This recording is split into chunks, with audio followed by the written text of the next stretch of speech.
विजलो आज जरी हा अंत नाही. आमदार राजू खरे यांनी घेतली पराभूत उमेदवारांची भेट. नव्या संघर्षाचा निर्धार. पराभवी विजयाची पहिली पायरी आमदार राजू खरेंनी घेतली. अश्विनी पाटील, स्वाती गवळेंनी नितीन निळे यांची भेट.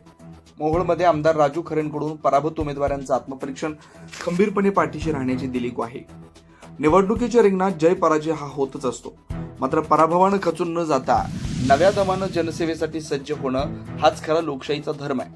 हेच अधोरेखित करत मोहोळचे आमदार राजू खरे यांनी निवडणुकीत निसटता पराभव पत्करावा लागलेल्या उमेदवारांची त्यांच्या घरी जाऊन भेट घेतली आणि त्यांच्या पाठीशी खंबीरपणे उभे राहण्याचं आश्वासन दिलं. पैलवान मैदान सोडत नाही. आमदारांचा कार्यकर्त्यांचा धीर. आमदार राजू खरे यांनी कामती जिल्हा परिषद गटाच्या उमेदवार सौ अश्विनी नरसे पाटील, टाकळी गणातील स्वाती दीपक गवळी आणि पोखरापूर जिल्हा परिषद गटातून पैलवान नितीन निळे यांची भेट घेतली. यावेळी बोलताना त्यांनी एक प्रेरणादायी कविता सादर केली. विजलो आज जरी मी हा माझा अंत नाही. पेटेन उद्या नव्यानं हे सामर्थ्य नाशवंत नाही.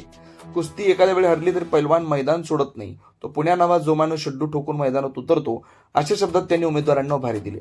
पराभवाचं आत्मपरीक्षण आणि भविष्यातील रणनीती या भेटीदरम्यान आमदार राजू खरे यांनी निवडणुकीतील पराभवाची कारणं सविस्तरपणे जाणून घेतली. कुठे उणीवा राहिल्या आणि जनसंपर्क वाढवण्यासाठी काय करता येईल याचं आत्मपरीक्षण करण्याच्या सूचना त्यांनी दिल्या. लोकशाहीत पराभव हा शेवट नसून तो अनुभव आणि पुढील विजयाची पायरी असतो, असेही त्यांनी यावेळी स्पष्ट केलं. मान्यवरांची उपस्थिती. या प्रसंगी केवळ सांत्वन न करता आगामी काळात जनतेच्या प्रश्नांवर अधिक ताकदीनं कसं काम करायचं यावर चर्चा करण्यात आली.